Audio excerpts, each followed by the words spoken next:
Salut tout le monde, bienvenue. Et on se retrouve aujourd'hui avec Thomas Cherel pour une présentation et interview d'auteur-écrivain. Salut Thomas. Il va nous parler un peu de son parcours, de ce qui le motive en tant qu'écrivain, de ses inspirations et nous parler un petit peu de ses actualités. Donc on va passer un petit moment super sympa avec Thomas.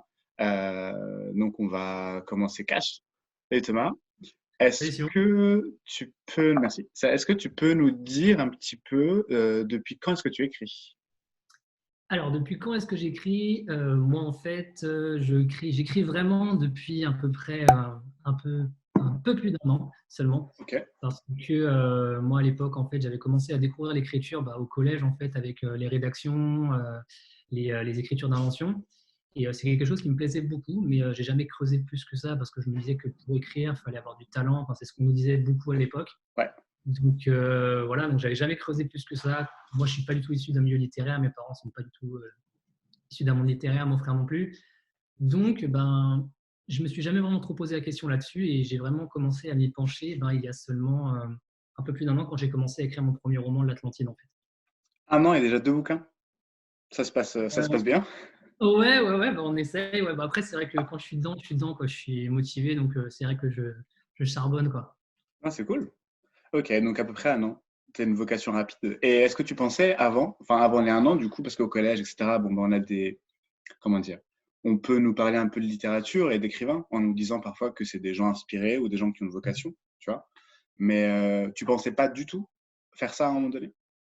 Non, pas du tout. Même si je sais que ma prof de français, à un moment donné, elle trouvait que ce que j'écrivais était vraiment bien. Ouais, Mais c'est pas quelque chose qui m'attirait dans le sens où, pour moi, j'étais persuadé qu'il fallait du talent. ok. Et comme j'étais pas issu d'un milieu artistique, mes parents ils sont dans le commerce. Ma mère elle adore lire, mais bon, elle a jamais écrit de sa vie. Ouais, ouais. Même si ma mère elle adore ça, mon frère est issu plus d'un milieu scientifique. Moi, j'étais un peu celui qui était entre les deux, qui adorait tout ce qui était artistique, la danse, etc.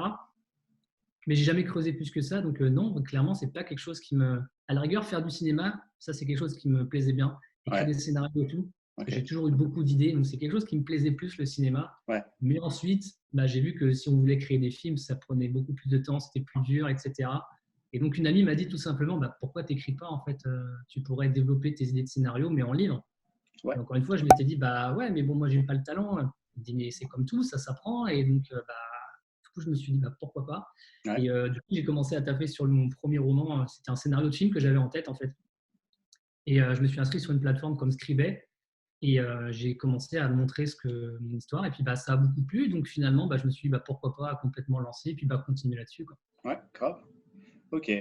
Donc, en fait, si je résume, la motivation pour ton écriture, c'est bon, ta grosse imagination, ça c'est clair. Et en fait, du coup, c'est un compromis entre des scénarios et ton imagination finalement. Ouais, c'est ça. En fait, moi, c'est plus des livres. Enfin, souvent, on me dit ça, on a l'impression que les gens, ils ont l'impression de lire un film. Ouais, Tu vois, je suis ouais, beaucoup ouais. moins dans la narration. Enfin, je suis un peu quand même dans la narration. C'est quelque chose que je dois apprendre, si tu veux, pour Ok, peaufiner un peu mon style. Mais j'ai tendance peut-être à faire un peu trop de livres-films, quoi, en fait. ok. Et ça veut dire Après, quoi? comment? Ça se manifeste comment dans ton écriture? En fait, si tu veux, moi, quand j'écris, je fais un plan, mais qui est vraiment pas très détaillé en soi. J'ai pas trop Ok, besoin de le faire. Je fais juste vraiment une ligne entre guillemets de ce que je veux faire.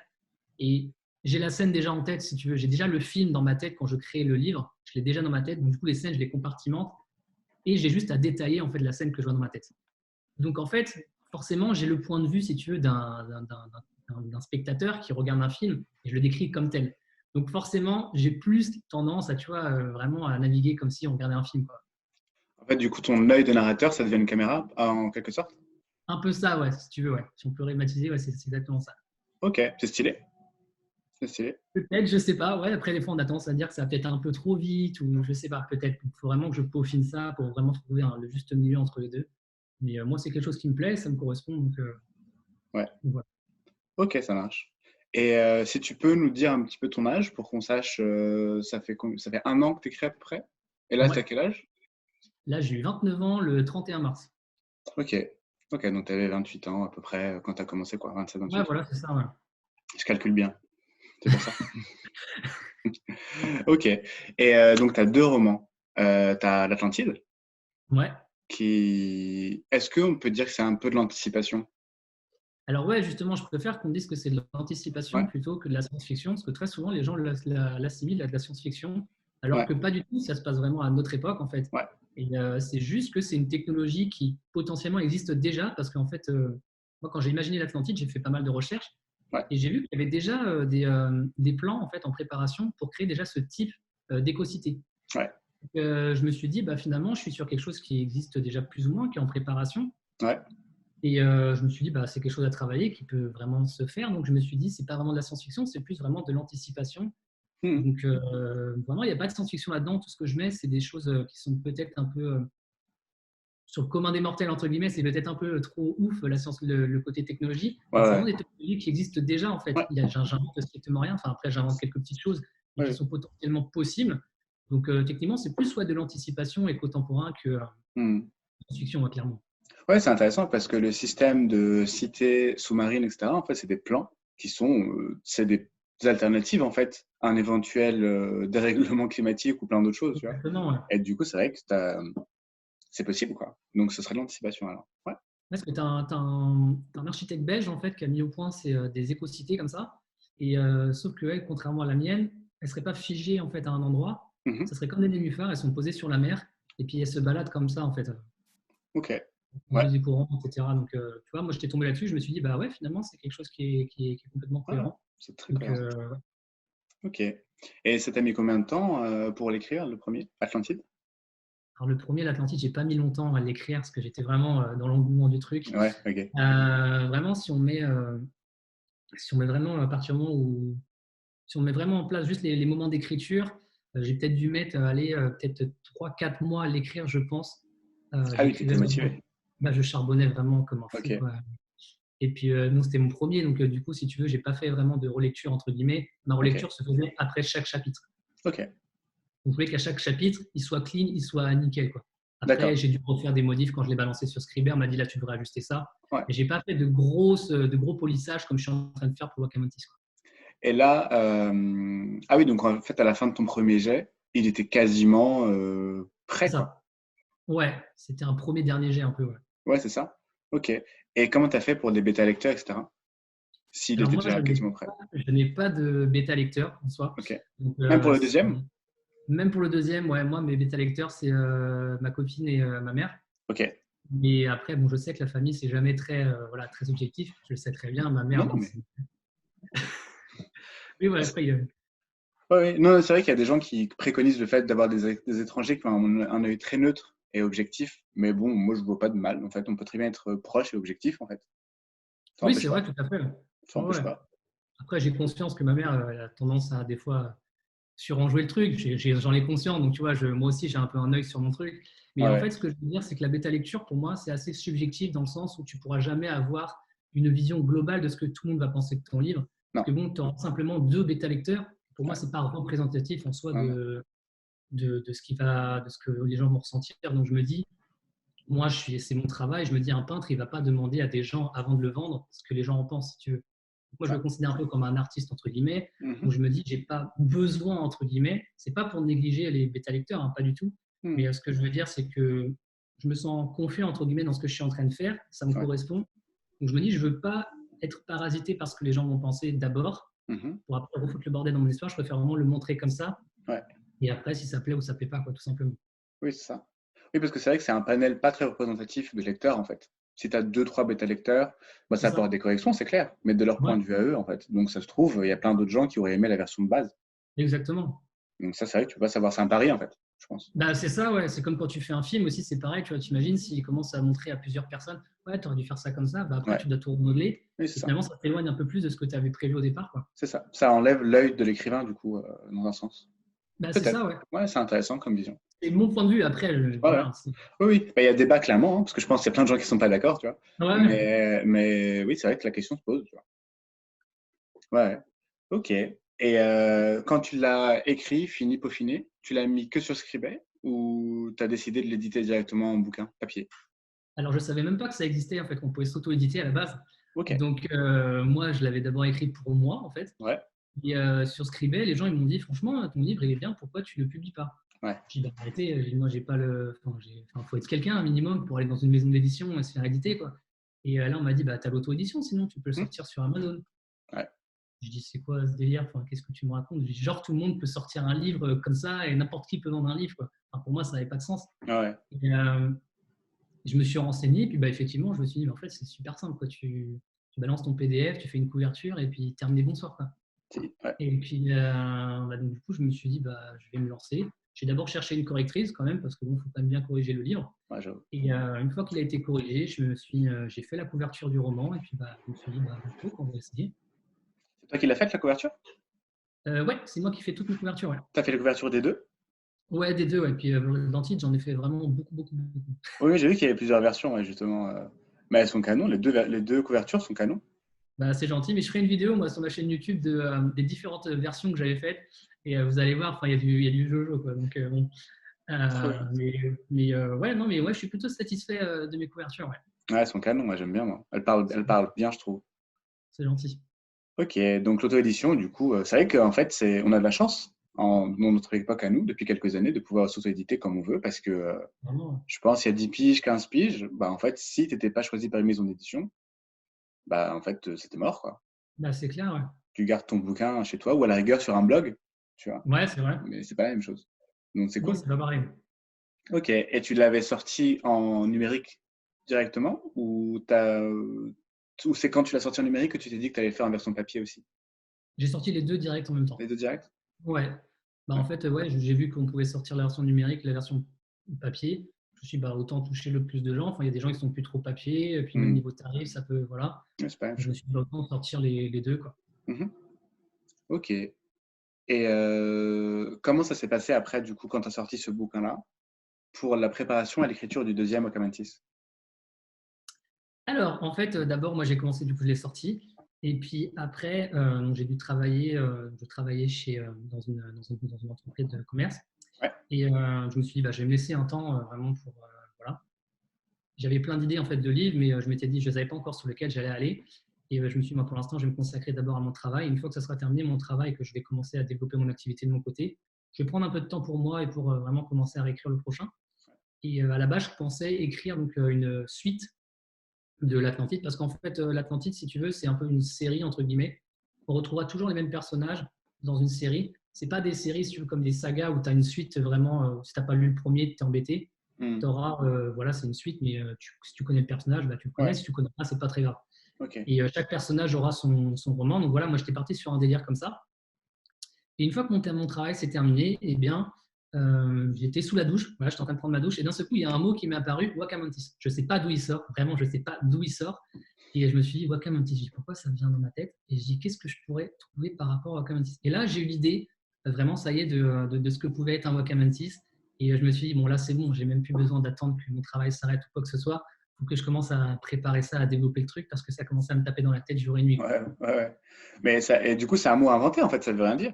Ah, ça veut rien dire, c'est un mot complètement inventé. J'invente même une langue un peu à l'intérieur, j'invente une Ok. culture, j'invente un Ah, monde. stylé. Donc ça, c'est quelque chose qui me plaît vraiment, si tu veux. Moi, l'imagination complète, c'est quelque chose que Ouais. j'adore. Donc je vais vraiment me tourner vers ça de plus en plus. Donc ouais, clairement, j'ai voulu vraiment imaginer un monde comme ça. Ah, très bien. Moi, je pensais que ça avait du sens dans une langue. Parce que ça a l'air. Je sais pas trop pourquoi. Ça avait l'air d'être un délire un peu polynésien, ou en tout cas d'Océanie, tu vois. Je suis d'accord, je suis d'accord. C'est vrai que ça sonne un peu comme ça. Je suis Ouais. d'accord. Et je suis surpris du coup d'apprendre que c'est un mot que tu as inventé, du coup, qui a un sens que tu as inventé, que tu as créé, quoi, tu vois. Après, peut-être que ça existe en mots, je sais pas. Peut-être. Ce Moi, serait de mon point de marrant. vue, c'est quelque chose que j'ai Ce serait l'impression marrant. que j'ai inventé. Quoi. Même le nom des îles et tout, tout est inventé. Donc Inventé les îles ou tu as pris des îles existantes et tu les as renommées? En termes de géographie, je veux dire.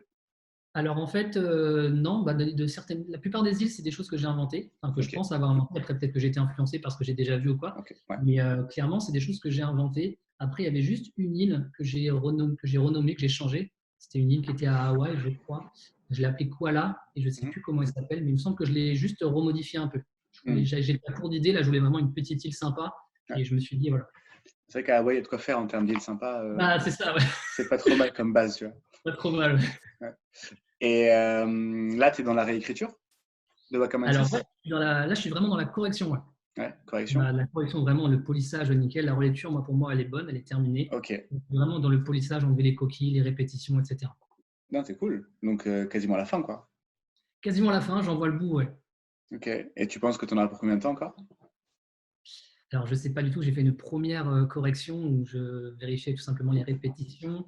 Là, j'ai fait les corrections vraiment orthographiques. Donc là, il me reste vraiment à virer les coquilles, les trucs un peu qui se sont glissés dedans. Donc, je pense vraiment, normalement, il est censé sortir fin mai. Donc, Fin mai. Ah oui, c'est bientôt.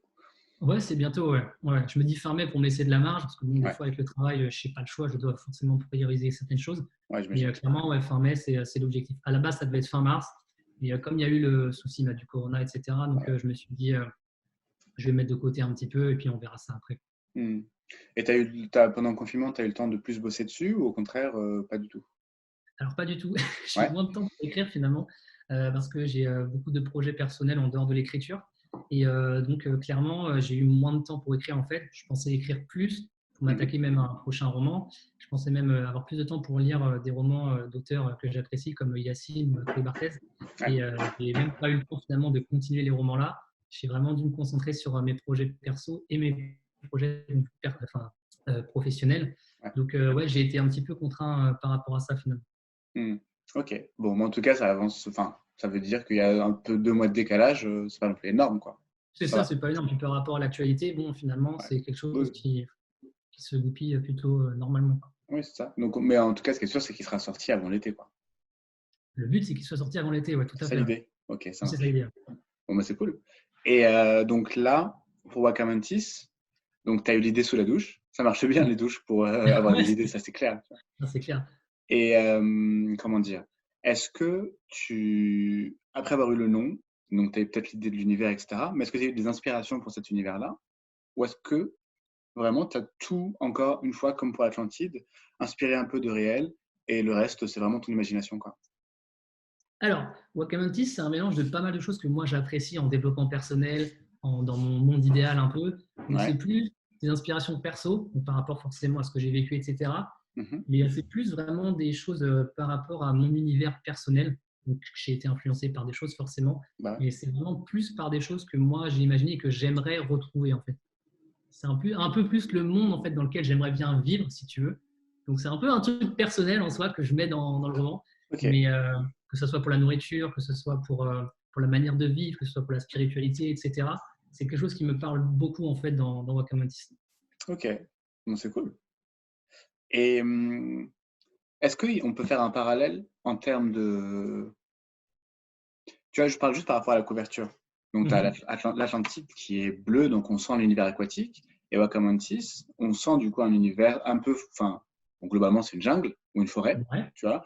Et vu la végétation qu'on voit sur la couverture, on sent que c'est une forêt tropicale, tu vois. Mhm.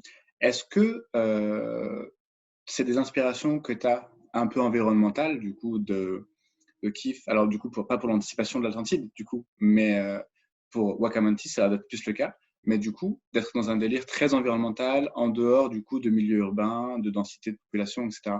Ou est-ce que ça n'a aucun rapport, l'un et l'autre? Non, c'est vrai que moi j'aime bien vraiment me concentrer sur les éléments vraiment naturels. Donc là, tu vois, l'Atlantide, tu l'as très bien dit, c'est vraiment aquatique. Et c'est justement dans la première version, je trouvais que j'avais moins ce côté aquatique dans la première version. Elle faisait un peu trop dark. Et Ok, donc j'ai voulu refaire ça et montrer vraiment le côté aquatique.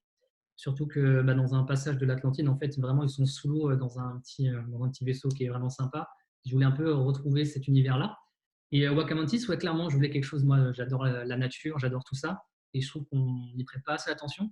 Et mhm, clairement, je voulais tout simplement parler de ça à travers ça. Donc, c'est pour ça que ouais, il y a vraiment ce côté jungle.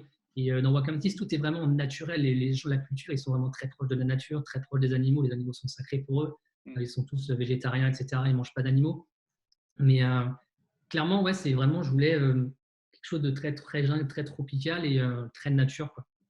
Ouais, bah ça se sent, du coup. On sent clairement que on va être dans un univers particulier, tu vois. Juste à travers la couverture, ça, c'est balèze, ça. Ouais, C'est c'est balèze, gentil. je trouve. Non, mais c'est vrai. Parce que, bon, j'ai pas lu Atlantide, mais on sent, et puis du coup, j'ai lu le résumé, mais en fait, on sent que on va être dans un univers particulier. Et en lisant le résumé, on comprend la couverture, en fait. L'un appelle l'autre. Et c'est fort, les bouquins qui arrivent à faire ça, je trouve. C'est Tu gentil. vois. Et j'adore la couverture de Wakamotis. Tu nous as bien teasé pour la sortie de la couverture, Ouais. tu vois. Et j'arrivais pas à comprendre. Il y avait le secret, enfin, le jeu que tu avais lancé pour découvrir le titre, etc. Bon, j'avais pas Mhm. trouvé. Mais quand tu as teasé, tu as balancé image par image pour la couverture. C'était vraiment génial. Et en fait, j'avais envie de la connaître, quoi. Tu vois, c'était bien fait.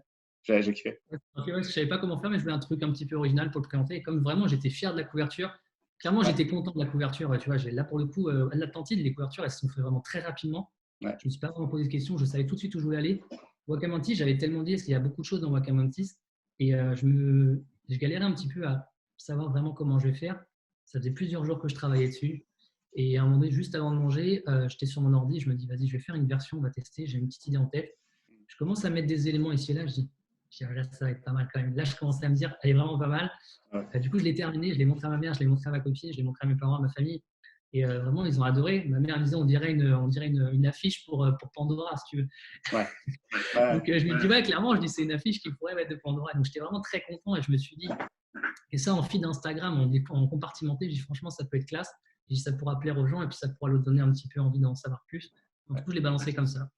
Ouais, bah, ça a bien marché, je trouve. C'est gentil. Canon. Ok. Et d'ailleurs, en parlant de réseaux sociaux, là, donc, tu es présent, toi, sur Instagram et YouTube. Tu as ta Ouais. chaîne YouTube. Qu'est-ce qui t'a donné envie de te lancer sur les réseaux sociaux comme ça?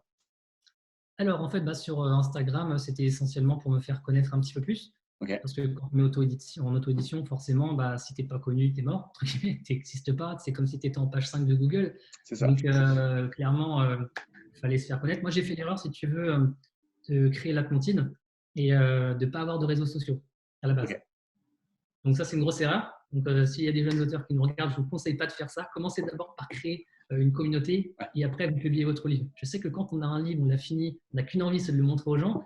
Si tu n'as personne, ça ne sert à rien. Il n'y a personne, ouais, Donc c'est ça. c'est ça. Donc du coup, voilà, j'ai créé Instagram tout simplement pour me faire connaître, pour partager un peu ce que je suis, mon univers, etc. Et en parallèle de ça, je m'étais dit eh bien, qu'il y avait beaucoup de gens qui voulaient écrire, mais qui ne se lançaient pas forcément. Hmm. Et je me suis dit, pourquoi pas faire une chaîne YouTube pour parler aux gens et leur montrer que moi, je suis quelqu'un qui n'est pas du tout issu d'un milieu littéraire. J'ai Ouais. certes beaucoup d'imagination. Donc Einstein disait que sans l'imagination, ça ne vaut pas l'intelligence, etc. Donc Hmm. clairement, je trouve que c'est vrai. Ouais, Quelqu'un qui a beaucoup de talent d'écriture, mais qui n'a pas d'imagination, sera forcément bridé comparé à quelqu'un qui a plus d'imagination. c'est sûr. Donc je me suis dit qu'à partir du moment où les gens ils ont des idées, pourquoi ils ne se lancent pas? Et donc je me suis dit, pourquoi pas faire une chaîne où je vais présenter un peu comment moi je fais et que comme quoi en partant de rien, d'aucun bagage, on peut arriver à créer des romans tout simplement. Ouais, ok. Et donc là, dans ta chaîne, en fait, il y a un petit peu de théorie, de conseils d'écriture. Il y a aussi pas mal de motivation. Ça, c'est cool. Ouais. Est-ce Après, c'est que... vrai que dans mes exercices, j'essaie vraiment de faire des exercices pratiques. Moins Ouais, de théorie, il y a plus 90% d'exercices et 10% de pratique. Ouais. ouais, on sent ça, justement. Et là, l'aspect, pas le développement personnel, mais motivation, inspiration, etc., c'est des choses qui te tiennent à cœur ou c'est des choses que tu veux transmettre aux gens pour les motiver? Alors, Ou ça un me peu tient des à deux, cœur parce peut-être? qu'en fait, ouais, ça me tient à cœur en fait parce que je me dis, si tu veux, l'écriture, on a tous tendance à dire que c'est un truc solitaire, tu vois peut-être un peu moins de monde, tu es souvent un peu dans le noir, entre guillemets. Ouais, ouais. Donc, très souvent, ça peut entraîner des états un petit peu dépressifs. Je sais que j'ai rencontré des auteurs indépendants qui étaient un peu dans ce cas-là. Moi, j'avais une amie qui écrivait beaucoup et elle voulait percer là-dedans, donc du coup, elle se renfermait, elle était un petit peu déprimée. Et par moments, la motivation, elle baisse. Donc, moi, ce que j'ai envie de montrer, c'est qu'on peut très bien mêler les deux et d'avoir quand même une bonne santé mentale en trouvant des pirouettes, en trouvant des solutions, etc. Donc, c'est vrai que c'est quelque chose que je vais amener petit à petit sur ma chaîne pour comment vaincre ces états un petit peu de dépressif, ces baisses de motivation, parce que je trouve que c'est vraiment au cœur en fait de l'écriture tout simplement. Hmm. Oui, puis j'ai vu que tu avais pas mal de bons retours pour la vidéo de la semaine dernière sur la motivation, tu vois, j'ai vu dans les commentaires que plein de gens étaient contents d'avoir ça, en fait, tu vois. Donc c'est Ouais, cool. voilà, c'est que je C'est voulais que, essayer parce que je me dis que ouais, c'est clairement, ouais, parce que savoir écrire c'est bien, mais savoir aller au bout c'est quand même mieux, parce qu'il y en a beaucoup qui commencent ouais. et puis ils écrivent un chapitre, deux chapitres, et puis après ils disent ouais, j'y arriverai pas, voilà, je me sens pas capable, etc. Donc ils Hmm. abandonnent. Et Hmm. c'est dommage parce que je pars du principe que tout le monde a une bonne histoire à raconter. Mhm. Donc si on est empêché par notre état mental, par le manque de confiance que l'on a en nous, clairement ça va pas le faire. Je trouve ça dommage d'enrayer tout ça. Ouais, c'est ça. Puis parfois, il suffit juste d'un petit coup de pied, en fait, pour se réchauffer et reprendre l'écriture, en fait, tu vois. Et s'il y Clairement, a ouais. personne pour te faire ça, bon, bah, en fait, un projet auquel tu tiens, ça te fait du bien d'écrire ou peu importe, bah, en fait, tu peux le lâcher. Alors qu'à une motivation près, tu vois, tu aurais pu le continuer. Ça, c'est un C'est peu ça. dommage. Ouais, Oui, c'est ça que je trouve vraiment dommage. ouais, ouais. Mais bien vu, du coup, c'est une super bonne idée. C'est Super bonne gentil. idée. Et j'ai vu que tu avais intégré un nouveau format, le Freaky Friday, depuis 3 semaines, là. Ouais. Tu te fais plaisir. Ouais, parce que moi, à la base, je suis vraiment quelqu'un de déconneur. Et depuis tout petit, en fait, j'enregistre très facilement les choses. Et quand j'étais petit, mes parents mettaient beaucoup de sketchs de Coluche, en fait. Ouais. Et bêtement, je les apprends par cœur sans m'en rendre compte. Comme les films, je les vois, je les apprends par cœur au mot près. C'est quelque chose que je ne comprends pas. J'ai énormément de conneries dans la tête. Et donc, je faisais des sketchs des fois en famille. Quand on avait des réunions de famille, je faisais des sketchs et tout. Et c'est quelque chose qui m'a toujours plu, en fait, de faire rire les gens et de faire plaisir aux gens, tout simplement. Et, et je me suis dit, est-ce qu'en fait, je voulais être humoriste à un moment donné, être comédien, etc. Et à un moment donné, je voulais être ça. Et je me suis dit, bah, YouTube, c'est un excellent moyen d'avoir un public et d'avoir en même temps la possibilité de faire plaisir aux gens et de me faire plaisir. Donc, je me suis dit, pourquoi pas instaurer un petit délire comme ça. Et je l'ai appelé le Freaky Friday. Voilà, parce qu'il y a une chanson de Chris Brown que j'adore, ça s'appelle le Freaky Friday. Et je me suis dit, bah, je vais lancer ça. Et puis, bon, on verra bien si ça plaît, si ça plaît pas. Si ça plaît, bah, tant mieux. Et puis, moi, je me fais plaisir. Donc voilà, quoi. Oui, c'est ça. Toi, ça te fait plaisir de le faire déjà? Ouais, moi j'adore ça, moi Ouais, j'adore les trucs comme ça. Souvent, ouais, des ça fois, se je voit. pète un câble, je commence à sortir des trucs de films, etc. Mon ami, ça l'a fait marrer, mais du coup, voilà, je voulais faire partager un peu ça, quoi. Ça fait partie de moi, donc je pense que c'est important. Les gens qui veulent lire mon livre se disent, ah, ouais, bah, il est un peu comme ça et tout, machin, ok, ça peut être intéressant de reprendre le livre, etc. Donc, voilà. Cet aspect-là dont tu parles, c'est la partie un peu fun, enfin, rigolarde, etc. Il y a ça dans ton bouquin, dans tes bouquins? Dans mon bouquin, j'essaie d'apporter des fois des personnages un petit peu déconnants. Je sais que dans l'Atlantide, il y en a un qui est déconnant. Ok. Et c'est Kyle Summer qui est plutôt déconnant. Et dans Rockamantis, là, j'en ai pas. Mais ouais, j'aime bien apporter un côté, si tu veux, dans mes romans, j'essaie toujours d'apporter un petit peu par exemple, d'informations sur le développement personnel, sur la manière de vivre. Vraiment, j'essaie pas juste de faire un livre avec une histoire, j'essaie vraiment de montrer certaines valeurs qui peuvent être potentiellement attribuées à tout le monde.